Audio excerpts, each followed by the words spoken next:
Ngayong 2026, sobrang lakas ng fire energy at hindi ito maganda sa swerte at peace nating lahat.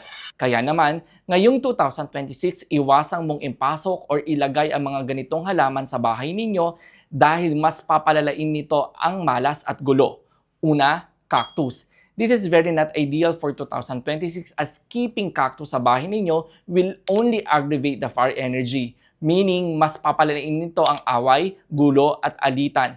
Mapapansin mo na puro kayo away. Pangalawa, bougainvillea. Same with sa cactus. As much as possible, huwag maglagay ng bougainvillea sa harapan ng bahay. Intense energy ang bubungad sa mga taong papasok at harmful ito.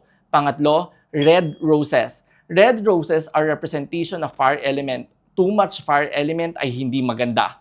Pang-apat, patay at lanta ng mga halaman. Mga lanta at patay na halaman ay dapat mo ring iwasan dahil this invites dead energy.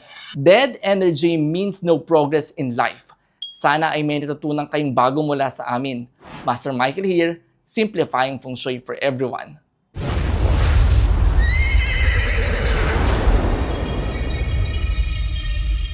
Michael De Mesa, Feng Shui Extravaganza, Year of the Fire Horse 2026.